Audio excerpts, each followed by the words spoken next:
Part 1.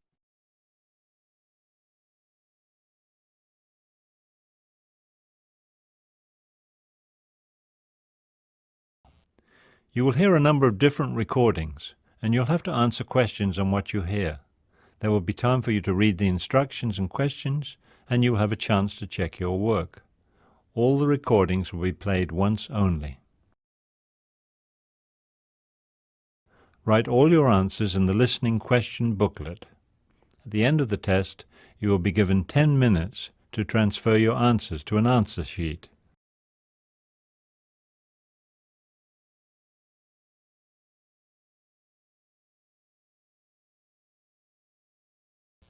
You will hear a man buying tickets over the phone. First, you have some time to look at questions 1 to 5.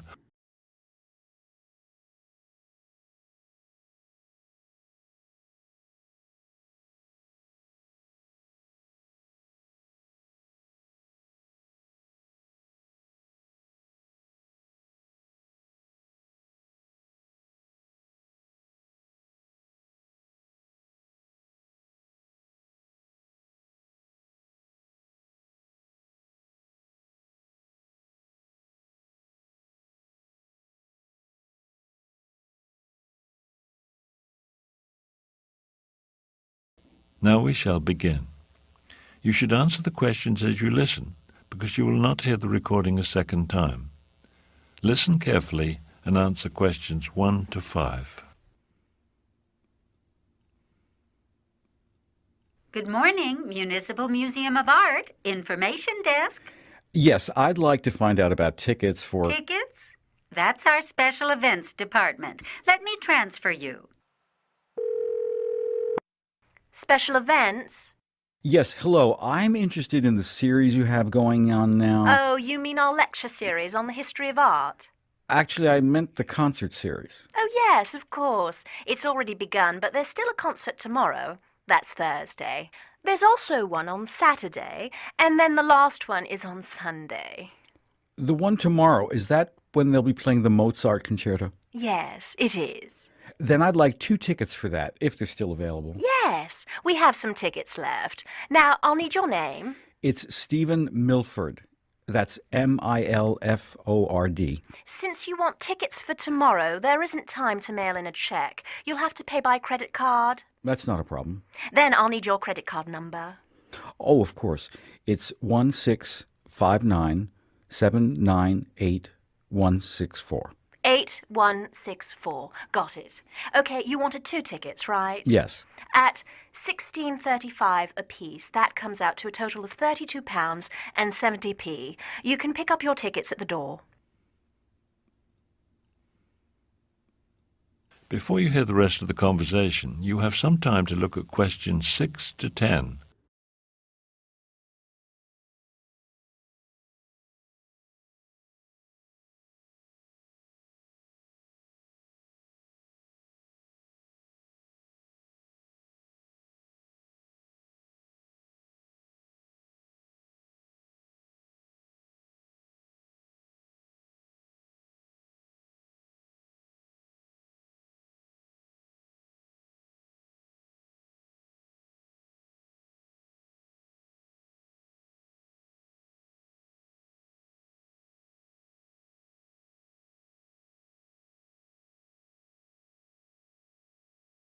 Now listen carefully and answer questions 6 to 10.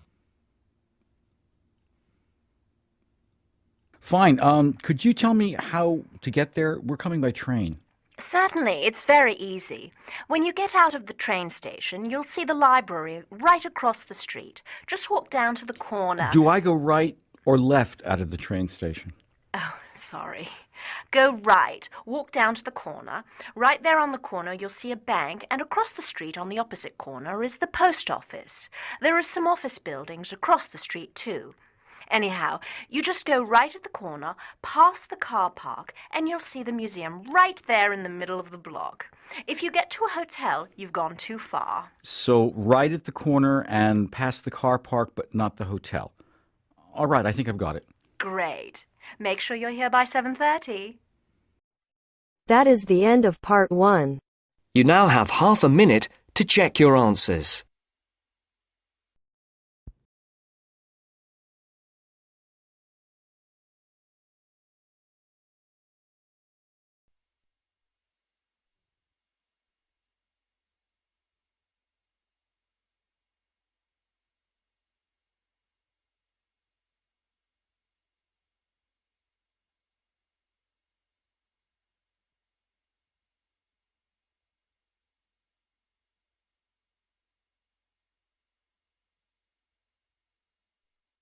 Now turns to Part 2. Part 2.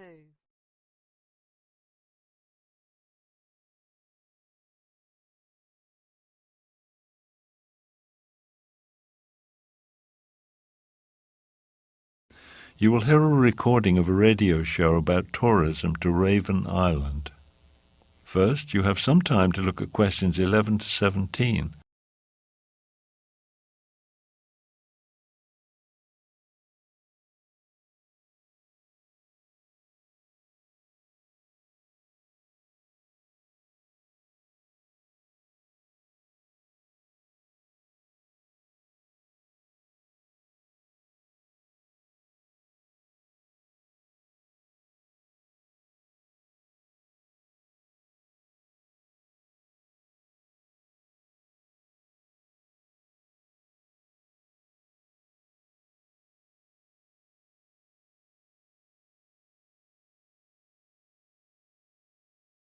Now listen carefully and answer questions 11 to 17.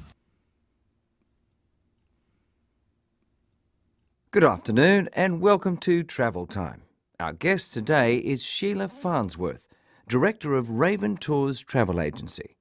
She'll talk to us about travel to Raven Island. Thank you, George. Raven Island is becoming quite a popular tourist destination, and with good reason. The prices are still low, and there's so much to enjoy there. Most tourists to Raven Island usually spend their time in one of two places. Ravensburg is the major city on the island, though with a population of only 56,000, it's not large by most standards. But for those who enjoy a more urban-style vacation, Ravensburg is where they go. For those looking for a bit of peace and quiet, Blackstone Beach is a favorite destination. This town, located on the island's northern coast, has a population of just 12,000 people. The weather on Raven Island is always nice, especially during the summer. Summer in the city of Ravensburg is warm, with average temperatures reaching 26 degrees or higher. And the weather is always pleasantly sunny there during July and August. Summer at Blackstone is a bit cooler, with average temperatures of around 23 degrees, and the weather is often windy because, of course, it's located on the coast. Ravensburg has a lot to offer visitors. Its clubs and theaters are well known, so if entertainment is what you're looking for, Ravensburg has the advantage there. The disadvantage to this is that particularly during the Summer Theater Festival, the city can become quite crowded with entertainment seekers. Blackstone Beach, on the other hand, is famous for its many fine seafood restaurants, considered to be the best on the island. So if you like seafood, that's the place to go. Unfortunately, eating seafood is the major activity in Blackstone. It's a very quiet town, which is a disadvantage if you're looking for excitement. How can you get there? The Ravensburg Airport is actually located a bit out of town. It's 25 kilometers from the city, but frequent bus service, taxis, and car rentals make it quite easy to get downtown. Travelers to Blackstone Beach also use the Ravensburg Airport, which is about 75 kilometers away. There are 3 buses a day from the airport to Blackstone, or you can rent a car, of course. Before you hear the rest of the talk, you have some time to look at questions 18 to 20.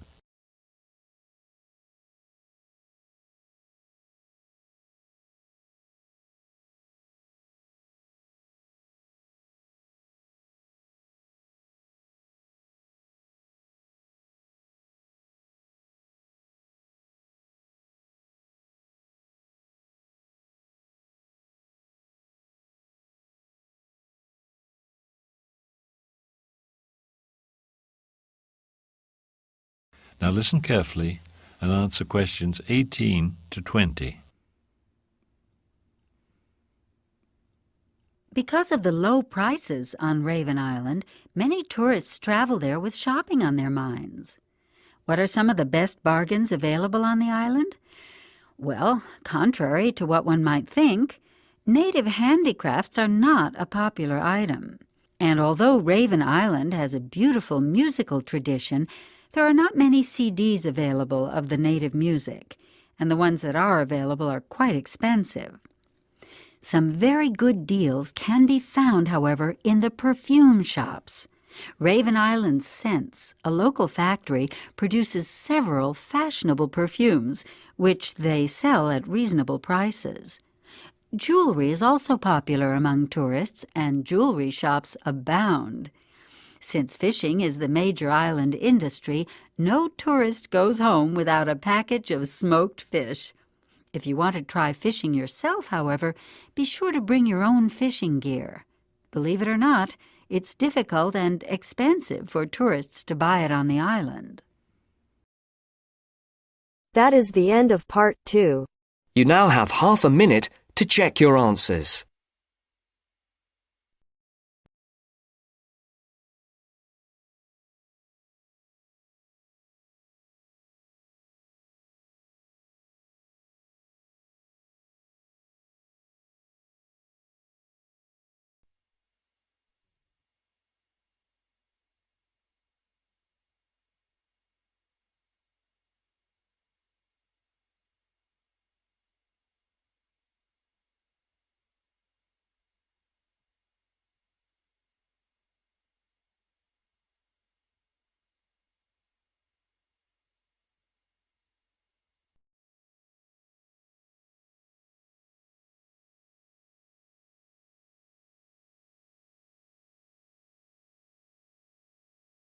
Now turns to part 3. Part 3. You will hear two students talking about a class project. First, you will have some time to look at questions 21 to 23.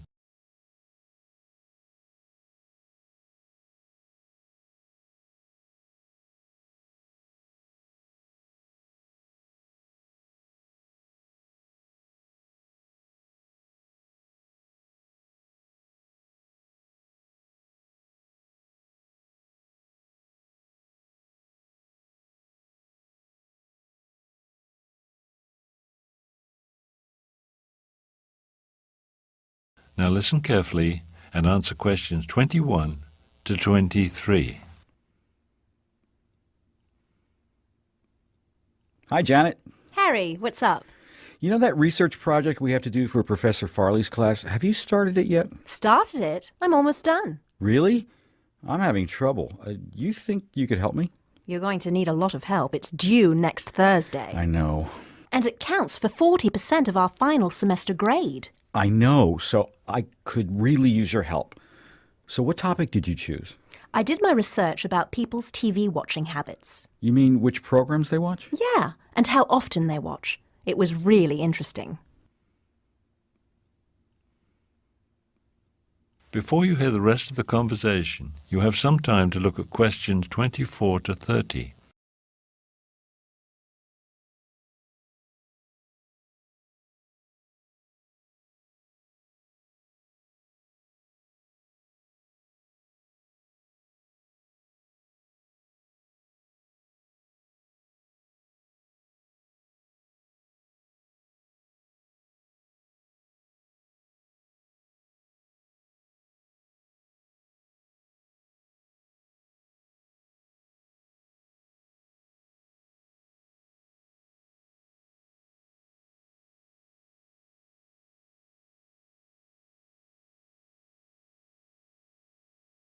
Now listen carefully and answer questions 24 to 30.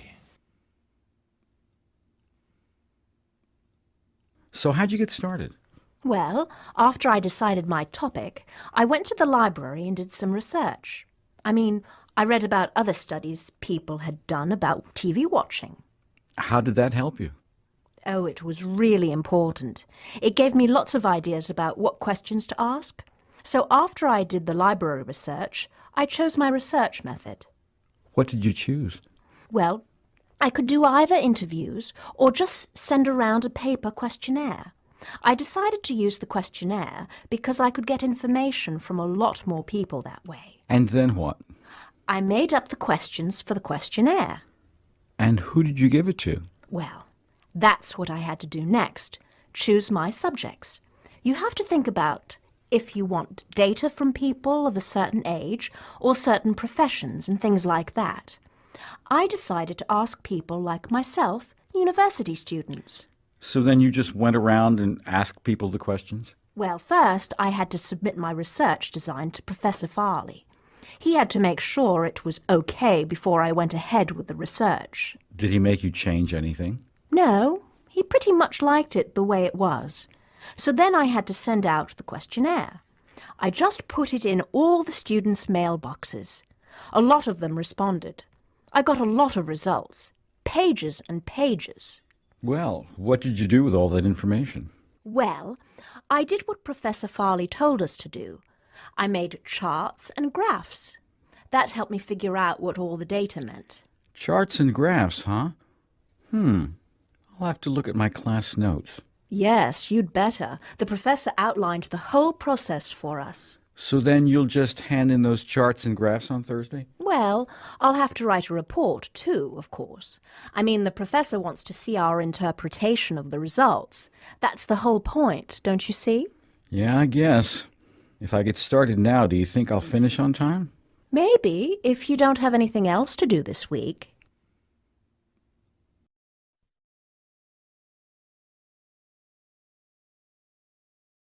That is the end of part 3.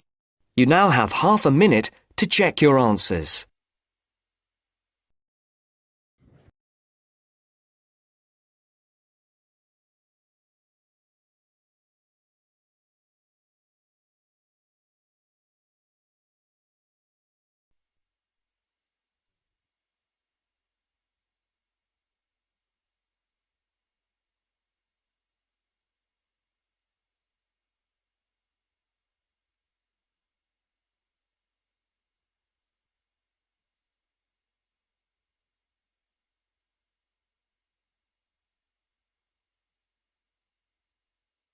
Now turns to part 4.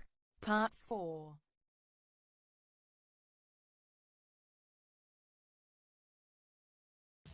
You'll hear a professor giving a lecture on the American crow. First, you have some time to look at questions 31 to 40.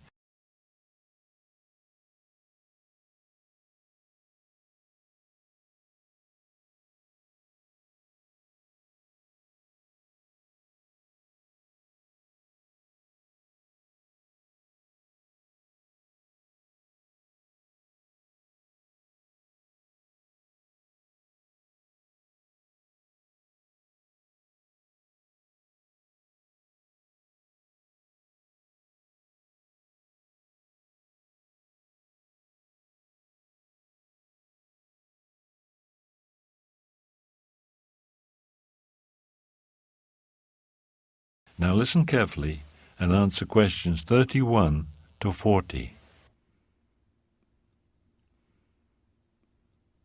Today I'll talk about the American crow, also known as the common crow. This bird has a bad reputation, and many people consider it to be a pest.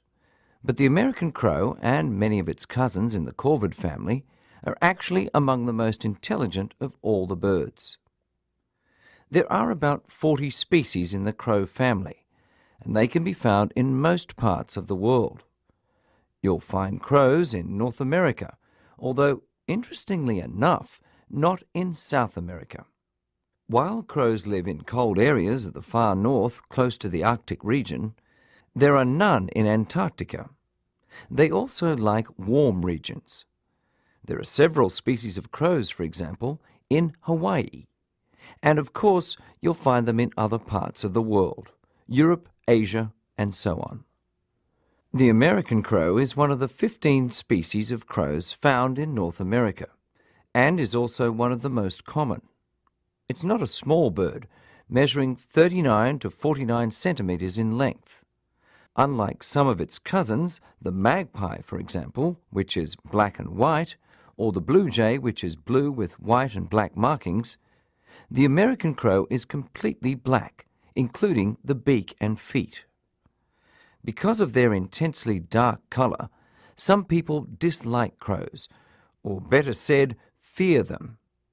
Another reason people dislike crows is because they associate these birds with garbage. Crows love garbage and are often seen hanging around dumpsters behind restaurants and grocery stores. In addition to garbage left behind by humans, crows eat seeds, grains, eggs, fish, and carrion. They'll eat just about anything. One of their absolute favourite foods is corn. Crows build large nests of sticks, usually in trees or sometimes in bushes. For safety reasons, they almost never nest on the ground. Mostly they nest alone, but in some places they've been seen nesting in colonies. The female lays from 3 to 6 eggs at a time. The eggs hatch in about 18 days. The babies stay in the nest for around a month. Generally, 35 days after hatching, they have their feathers and are ready to fly. Next, we'll talk about some studies which have demonstrated the extreme intelligence of these animals. That is the end of part 4. You now have half a minute to check your answers.